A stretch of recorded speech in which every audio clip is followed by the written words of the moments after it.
Leslie William Nielsen was born on February 11, 1926 in Regina, Saskatchewan. He was a Canadian-American actor and comedian with a career spanning 60 years. He appeared in more than 100 films and 150 television programs, portraying more than 220 characters. His mother, Mabel Elizabeth, was an immigrant from Wales, and his father, Ingvard Everson Nielsen, was a Danish-born constable in the Royal Canadian Mounted Police. Nielsen's elder brother, Eric Nielsen, was a longtime Canadian Member of Parliament, Cabinet Minister, and Deputy Prime Minister of Canada from 1984 to 1986. He also has a half-brother, Gilbert Nielsen, from his family's other relationship. As a child, Nielsen lived with his family in Fort Norman, now Toluda, in the Northwest Territories, where his father was with the Royal Canadian Mounted Police. They moved to Edmonton in 1930. His father was an abusive man who beat his wife and sons, and Leslie longed to escape. He enlisted in the Royal Canadian Air Force at age 17 in 1943. Though he was legally deaf, he wore hearing aids most of his life. There he trained as an aerial gunner during World War II, but was never sent overseas. Upon the war's end, he was discharged and worked briefly as a disc jockey at a Calgary, Alberta radio station before enrolling at the Lorne Green Academy of Radio Arts in Toronto. While studying in Toronto, Nielsen received a scholarship for the neighborhood playhouse. He noted, "I couldn't refuse, but I must say, when you come from the land of the snow goose, the moose, and wool to New York, you're bringing every ton of hayseed and country bumpkin that you packed. As long as I didn't open my mouth, I felt a certain security. But I always thought I was going to be unmasked. Okay, pack your stuff. Well, what's the matter? We discovered you have no talent. We're shipping you back to Canada." He moved to New York City for a scholarship, studying theater and music at the neighborhood playhouse while performing in summer stock theater.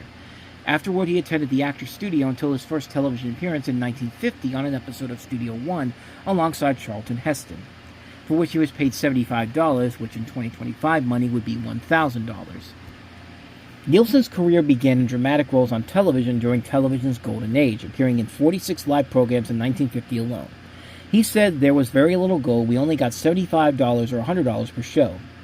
He narrated documentaries and commercials, and most of his early work as a dramatic actor was uneventful. In 1952, Nielsen made his Broadway debut as Petty Officer Herbert in Seagulls over Sorrento, a short-lived transfer from the West End. In 1956, he made his feature film debut in the Michael Curtis-directed musical The Vagabond King. In the Seattle Post-Intelligencer, Nielsen remembered Curtis as a sadist, a charming sadist, but a sadist. Nielsen called that film The Vagabond Turkey. Though the film was not a success, producer Nicholas Nafak offered him an audition for the science fiction film Forbidden Paradise, resulting in Nielsen taking a long contract with Metro-Goldwyn-Mayer.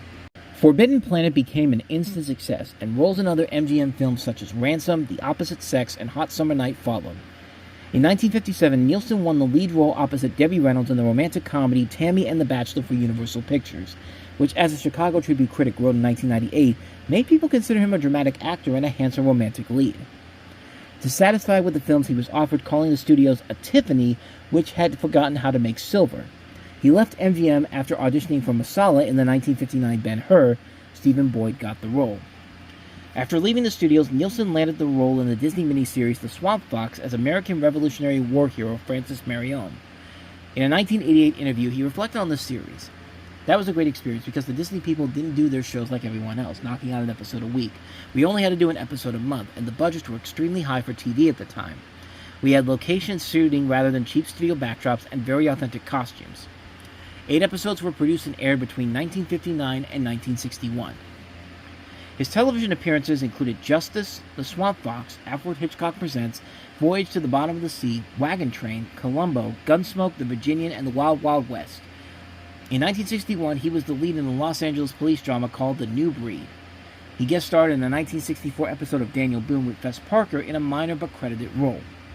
In 1965, he guested in 19 episodes of Peyton Place in 2 roles. Vincent and Kenneth Markham, identical twins with distinctively different personalities. In 1968, he scored a major role in the pilot for Hawaii Five-0, appearing in one of the 7th-season episodes. In 1969, he had the lead role as a police officer in The Bold Ones, The Protectors.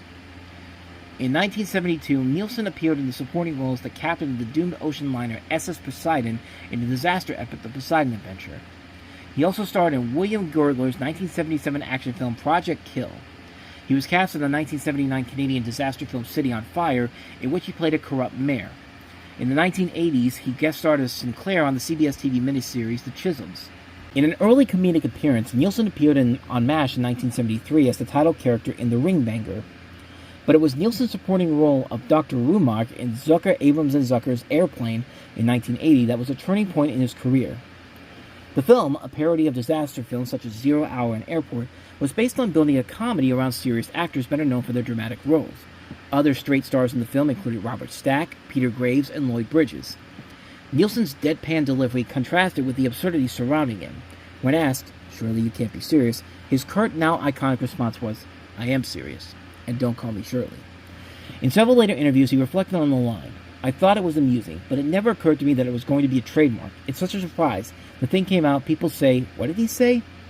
Nielsen said he was pleased and honored that he had a chance to deliver that line. As of 2010, the comedic exchange was at number 79 on the American Film Institute's 100 Years, 100 Movie Quotes. The American Film Institute included the film as the list of the top 10 comedy films of all time in 2008, and a 2007 survey in the United Kingdom judged it as the second greatest comedy film of all time after Monty Python's Life of Brian. In 2010, Airplane was selected for preservation in the National Film Registry by the Library of Congress. The director casted Nielsen for his ability to play like a fish in the water, saying, You could have cast funny people and done it with everybody winking, goofing off and silly. We wanted people to be obvious to the comedy." For Nielsen, Airplane marked a career shift from dramatic roles to deadpan comedy. When it was suggested that his role in Airplane was against type, Nielsen protested that he had always been cast against type before, and that the comedy was what he was always wanted to do. Not but 2 years later, Zaz also casted Nielsen in a similar style in the ABC series Police Squad. The spoof series introduced Nielsen as Lieutenant Frank Drebin, the stereotypical police officer modeled after serious characters such as Joe Friday in earlier police TV dramas. Nielsen received an Emmy nomination for his performance, and despite positive critical reviews, the series was canceled after just 6 episodes. However, 6 years after the cancellation of Police Squad, the film The Naked Gun from the Files of Police Squad returned Nielsen to the role of Frank Drebin. The film grossed over $78 million and was well received by critics. Ebert's 3.5-star review out of 4 noted, "You laugh and then you laugh at yourself for laughing." The Naked Gun spawned 2 sequels, The Naked Gun 2.5, The Smell of Fear in 1991, and 33 1/3, The Final Insult in 1994. The second one grossed more than the original with $86.9 million, while 33 1/3 grossed $51.1 million. Nielsen remained open to doing a 4th Naked Gun movie, although he doubted that it would be produced. "I don't think so." He said in 2005, "If there hasn't been one by now, I don't doubt. I think it would be wonderful." And of course, the most recent Naked Gun movie was with Liam Neeson starring as the son of Frank Drebin. Nielsen briefly appeared on the World Wrestling Federation program in the summer of 1994 on Monday Night Raw, spoofing the role of Frank Drebin. Him and his co-star George Kennedy were hired as sleuths to unravel the mystery of The Undertaker, who had disappeared at January's Royal Rumble event. Nielsen also appeared as a Frank Drebin-type character in advertisements for Red Rock Cider in the United Kingdom, and in 1992 he appeared in the series finale of The Golden Girls as Blanche's uncle and Dorothy's boyfriend. Nielsen's few dramatic roles following his comedic success included Prom Night, Creep Show. He also played a dramatic and unsympathetic character in the movie Soul Men, and his final dramatic role was as Alan Green, a violent client killed in self-defense by prostitute Claudia Drake for Barbara Streisand in Martin Ritt's courtroom drama Nuts in 1987. After Airplane and The Naked Gun, Nielsen portrayed similarly styled roles in a number of other films. Those mostly emulate the style of The Naked Gun with varying successes in other targeted specific films. Many of them were panned by critics and most performed poorly. Repossessed, 2001: A Space Travesty, Dracula Dead and Loving It, Spy Hard, Wrongfully Accused, just a number of different movies in general. He also had attempts at family and children's comedies that were also met with a lot of criticisms. He played Santa in All I Want for Christmas, a film that was at best only moderately successful at the box office and had bad reviews. Surf Ninjas and Mr. Magoo also had scathing reviews. Several critics were disappointed that Nielsen's role in Surf Ninjas was only an extended cameo, and Chris Hicks recommended that viewers avoid any comedy that features Leslie Nielsen outside of the Naked Gun series. Nielsen's first major success since The Naked Gun came as a supporting role in Scary Movie 3.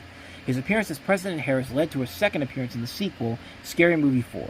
It was the first time Nielsen ever appeared as a character since Frank Drebin. In one scene, Nielsen also appeared almost nude, and reviewer James Barnelli referred to the scene as putting the scary in Scary Movie 4.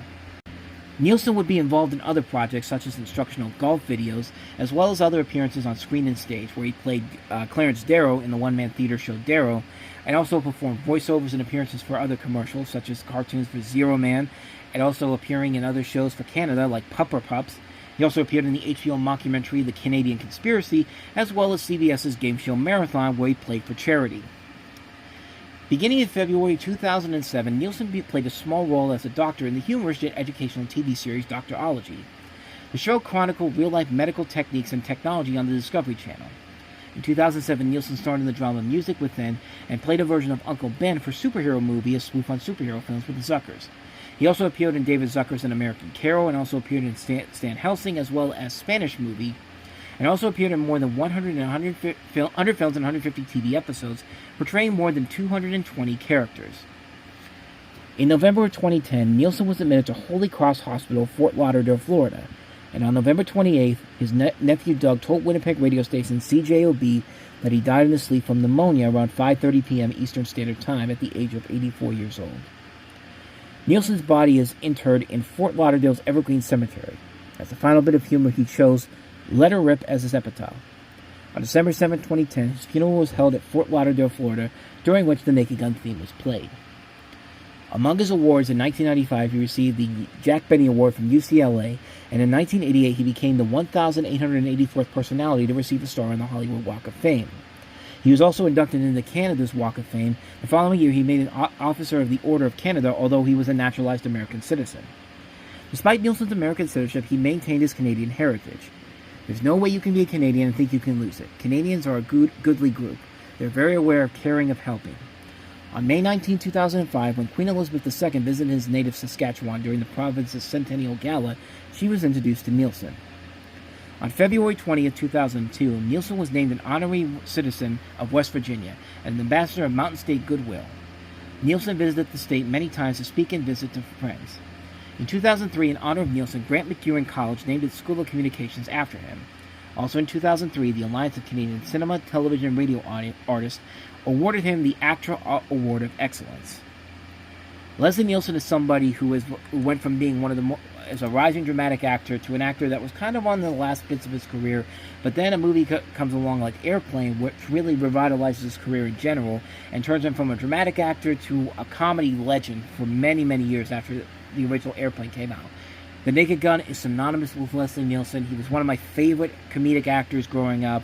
And yeah, this year would have been the year he would have turned 100 years old. But lived a great life at 84 years old. Leslie, what more can I say about you, man? You really were one of the influences in my life. And like I said before, if Sally Field was my movie mother, you would have been my movie father easily. Congratulations on joining the Reviewing Network Lifetime Achievement Award Hall of Fame.